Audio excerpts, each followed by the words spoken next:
Welcome to Mac TV.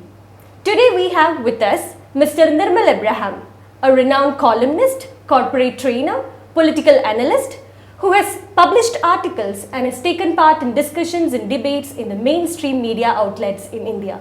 Welcome to the show, sir. Thank you. Thanks for having me. Today we have collected 12 of the most commonly asked atheist questions, and we would like to have sir's interpretation on these. Most atheists claim that the countries like Finland are the happiest due to the lack of faith. Do you think there is truth to it?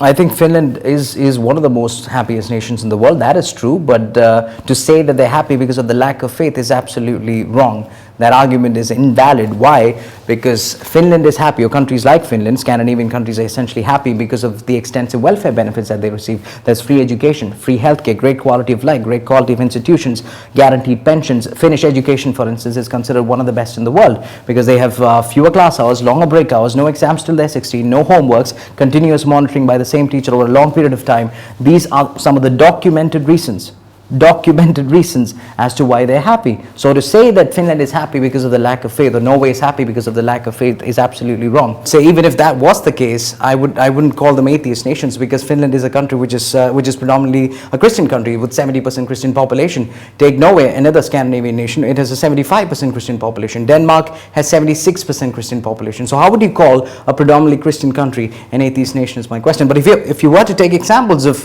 real atheist nations, we could take the example of China, which is virtually 100% atheist, with religious minorities being oppressed. So if you take China, which is the largest exporter in the world, the country with the highest number of human resources in the world, one of the most developed nations in the world, they stand at 144th on the World Happiness Index. Take North Korea, a country where worshipping in public may land you in jail. They're not even on the list of the world's happiest nations. But religion has caused a lot of wars and violence, and the history would have been a lot more peaceful if it wasn't for religion, right? Well, you can have a subjective view and an objective view on things. If you look around, there are plenty of problems happening. There are problems due to, because of religion. There are problems because of politics. There are problems because of healthcare. There are problems because of education, because these are all systems. And systems are run by people. As long as systems are run by people, there will be conflicts.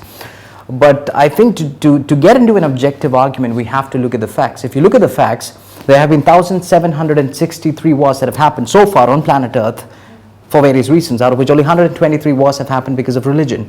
That's 7%. Now take religion out of the equation, 93% of the wars that had happened in history would have happened anyway. Take the 20th century, for instance.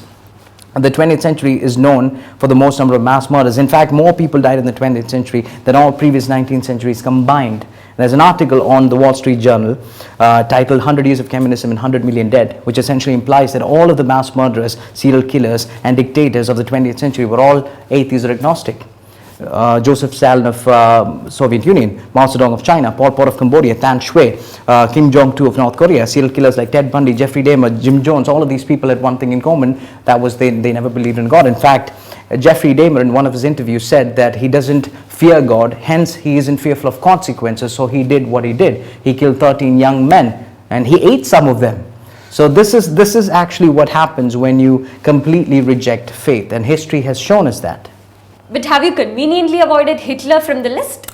Most often we look at dictators, we look at people like Hitler, and we tell people what they did, how they changed history, but we don't look at how history changed them. If you look at Hitler, he had a really rough past. His father used to beat him up. He was never liked by his friends. He was never liked by his teachers because he intentionally did badly in school since he wanted to attend art school. His brother died at 11 due to measles. His father died at 13. His mother died at 18. He was rejected at 16 and 17 at the Vienna School of Arts twice, which was his dream, to become an architect or an artist. And then he went to the army. He was rejected there as well. And then he moved to Germany, led a nomadic life, had no money, slept in dormitories. And then he made friends in the military in Germany, and he saw them die in front of him. And then he saw Germany lose the war, and then he saw Germany lose their territory, and then he himself had to go to jail. A series of these events changed that person. When he came out, he was not the passionate Hitler that we saw. He was a Hitler filled with revenge and rage. And that's what history can do to people as well. And this is the argument I think you were trying to make, that Hitler was a religious person. Absolutely not. He used to attend the church choir at 8, but when he came out, he openly denounced Christianity. The accounts of it are available online. You can check it up. So in the last 15 years or so, Hitler openly denounced Christianity, and this coincidentally happens to be the same time, the same period where he did the most damage to humanity. But don't you think that all these divisions will end if religions come to an end?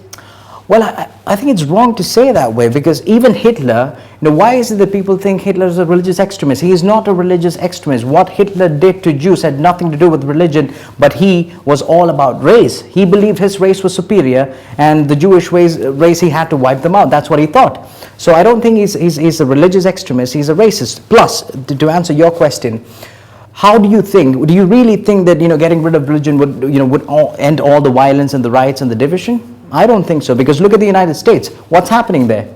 They have created new ways to divide people. Racism, sexism, classism, radical feminism, abolitionism, homophobia, transphobia, xenophobia, you name it. There are plenty of ways in which people can be divided, as long as there is the rich and the poor, the young and the old, and the strong and the weak. It won't stop, no matter what. Many atheists claim that the universe was created by science, and the people of faith believe it is God. What is your take? Well, I think it's probably the strongest argument from both the sides. On the one hand, we have atheists who say that everything that we see today came from an explosion called the Big Bang that happened billions of years ago, and creationists, or people of faith, say that it was created by a God. Unfortunately, we haven't seen either of it, because we don't have the technology to go back billions of years and check out what happened. But to me, on a personal level, what I think, or the way I take it, is when I look around, I see this design, everything from a 3-hearted octopus to a self-cleaning lotus leaf to a cheetah that can move faster than any speeding car man has found, to all the mountains and meanders and the valleys and the cliffs and the deserts and the waterfalls and the seas and the stars and the never-ending skies, and human beings who can reproduce and recreate. If all of this sophisticated assortment of meaning and design was an accident, was meant to be an accident, then I'd find that hard to believe. So my argument is that the world is so beautifully designed, it is so meaningful, and even a single cell in our body has a purpose, that it's hard to believe that it happened out of an accident. Plus, the fundamental principle of science is that life can only come from life. Life can never come from non-life. I was here because of my parents. If it weren't for them, I wouldn't be here out of a piece of wood. So that's the other argument. Even Christopher Hitchens, one of the greatest atheists of all time, has explicitly stated that the question of creation was the toughest for him to answer. And most atheists find it hard to answer because science has not replicated this process. Even in evolution, which I believe in evolution, but there are loopholes even in evolution, where, for instance, see, there's the example of the Cambrian explosion that happened 540 million years ago, where a bunch of animals were introduced into the timeline with no ancestors. If there were no ancestors, where did they come from? I'll give you a metaphor to better understand this. Imagine you're walking through an avenue and you see a piece of wood on the road, on the way, with no texture, no shape. You would probably assume that it fell off a tree. But if you walk ahead and on the way you see a beautifully carved sculpture or a chair or a table, would you assume that it fell off the sky? No. When you see a design, you assume that there is a designer, and that's why I think a lot of people believe in God. But now that we are all civilized, why do we need God? Because science provides us with solutions for virtually everything we need. Well, yeah, science provides us with a lot of things. In fact, a lot of benefits for humanity, starting with treatments, medicines, vaccines pretty soon, therapies, and all the technology that we enjoy today. But we should also not forget that it is the same science that gave us the nuclear bomb with which we decimated Japan in the mid-1940s. It is the same science that gave us the arms and ammunitions that we used to kill nearly 100 million people in World War I and II. It is the same science that gave us the Agent Orange, because of which 2.5 million children in Vietnam are still suffering from birth deformities. It is the same science that gave us the nerve gas with which we poison and kill people. It is the same science that gave us the chemicals and syrups and preservatives that we use on a regular basis that could cause us heart diseases and cancer, and all the gases that pollute the environment. So we have two pictures, or two equations. On the one hand, we have the equation of science with morality. The other hand, we have science without morality. So which one do you want to choose? Because science with morality has provided medicines, has provided mental health, has provided physical health, has given us, has transformed lives, and science without morality has destroyed lives, decimated places and civilization. So the choice is yours. So we have law and order to take care of crime and morality, and why then do we need faith and scriptures? Oh, well, Divya, if you wanted to slap me on the face, okay, if I got you really angry, if you wanted to slap me, what would stop you? If you wanted to steal something from me, if you wanted to betray someone, cheat someone, or even kill someone, what would stop you?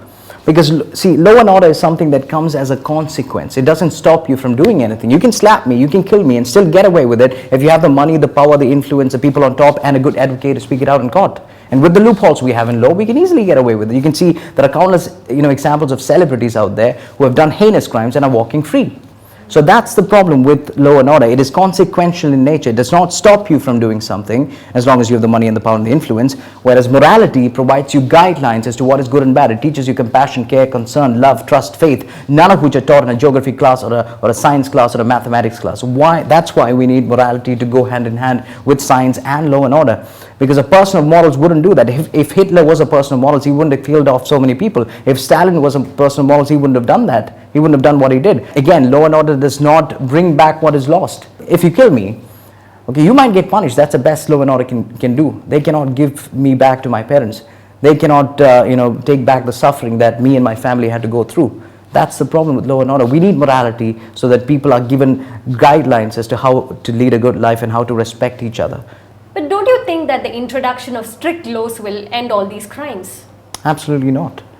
Look at the case of violence against women, for example. We have plenty of laws for the protection of women, starting with, let's say, the Prevention of Immoral Trafficking Act 1956, the Prevention of Dowry Act 1961, the Prevention of Indecent Representation of Women's Act 1986, the Prevention of Domestic Violence Against Women 2005, the Prevention of Sexual Harassment in the Workplace 2013, the Amendment of the Criminal Act, otherwise known as the Anti-Rape Act of 2013. We have all of this in place, but year by year, if you look at the statistics, the violence against women are going up.